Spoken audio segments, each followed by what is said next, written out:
जय श्री राधे सभी मित्रों को। ध्यान मूलम गुरु मूर्ति पूजा मूलम गुरु पदम मंत्र मूलम गुरु वाक्य मोक्ष मूलम गुरु कृपा गुरु ब्रह्मा गुरु विष्णु गुरुदेव महेश्वराय गुरु साक्षात परम दसवीं श्री गुरुवे नमः। सदगुरुदेव भगवान के श्री चरणों का ध्यान करते वीडियो को आगे बढ़ाते हैं। तो आज की वीडियो में हम जानेंगे व्यक्ति के और सांसारिक जीवन जीने वाले के मुख्य दुख का कारण क्या है, उसकी चिंताओं का कारण क्या है।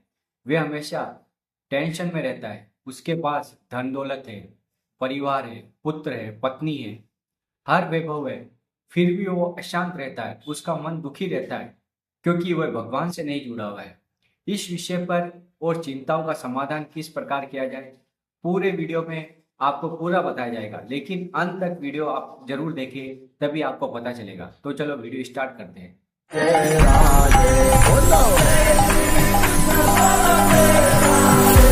सबसे पहले हम जान लेंगे ये संसार जगत असत्य है। असत्य कैसे? भगवान ने माया के द्वारा 3 गुण बनाए हैं, सतोगुण, रजोगुण, तमोगुण।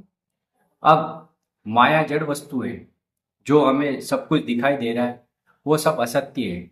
संसार, परिवार, माता, पुत्र, बहन, सब ये एक स्वप्न की भांति है। स्वप्न का आपको कैसे पता चलेगा?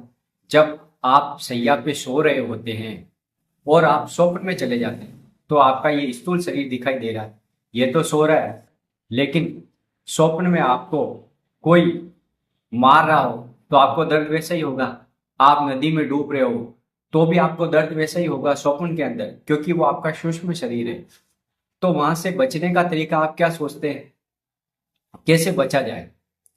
तो वही आपकी आत्मा होती है। अब जैसे सुबह आप नींद से जगे तो आप सोचते अरे वो तो एक स्वप्न था, तो फिर जगते ही आपको ये क्या नजर आया? जैसे आपने स्वप्न में देखा वो काल्पनिक चीजें वही भगवान के माया द्वारा रचित है, वैसे ही ये संसार भी माया द्वारा रचित है। अब आप खुद आत्म स्वरूप हो, लेकिन अपने स्वरूप को भूल गए हो, इस कारण आपको ये माया नजर आ रही है। जब तक भजन नहीं होगा, प्रभु का स्मरण नहीं होगा, वो माया पे विजय प्राप्त नहीं कर सकता है। श्री रामचरितमानस में तुलसीदास जी कहते हैं कि सबकी ममता ताक बटोरी, मन पद मनहि बांधी बरी डोरी, समदर्शी इच्छा कछुनाई, हर्ष शोक भय नहीं मन माई।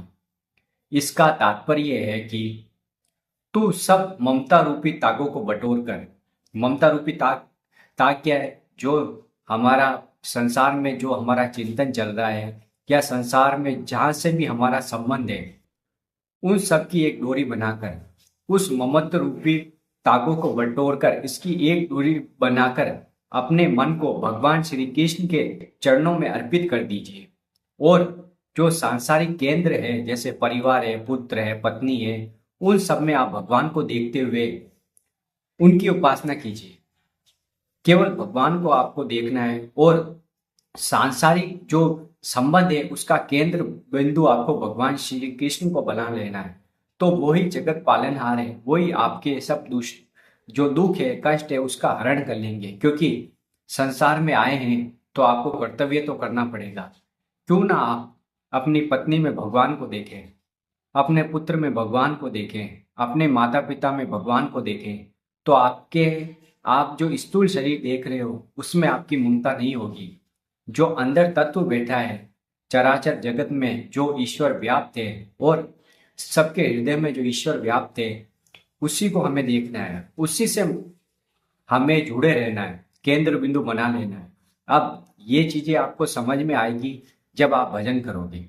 जैसे जैसे आपका मन निर्विकार होगा, आपके हृदय में मलिनता नहीं रहेगी, आपके पाप धीरे धीरे पूर्व जन्म के खत्म होते जाएंगे, तब आपका मन एकदम शीतल हो जाएगा। जब शीतल मन होगा तब आप ये संसारिक जो वस्तु है उसका त्याग कर सकते हैं। अब जैसे ही आप बाहर जाते हैं कहीं भी, तो आपको बहुत सारी भोग वासनाएं सताती है, संसार की कामनाएं, इच्छाएं, ये सब आपको त्यागनी पड़ेगी। त्याग का मतलब ये है अंदर से वैराग्य। सांसारिक कार्य तो आपको करना है, आपका ऑफिस का भी कार्य करना है, सब कुछ कार्य वैसे ही करना है, लेकिन मन से, अपनी जीभ से कृष्ण कृष्ण, हरि हरि, राधा राधा, इस प्रकार जाप करना है। जाप करने से क्या होगा? आपके जो पुराने पूर्व प्रारब्ध है, पूर्व जन्म के पाप है, वो धीरे धीरे नष्ट हो जाएंगे और जो संचित कर्म आपके करोड़ों जन्म हो चुके, वो पाप भी धीरे धीरे खत्म होंगे प्रभु की कृपा से, लेकिन आपको आचरण सुधारने पड़ेंगे। व्यभिचार प्रवृत्ति को छोड़ना पड़ेगा। माता बहनों के साथ गलत दृष्टि नहीं रखनी होगी, दृष्टि अपनी नीचे झुका के चले।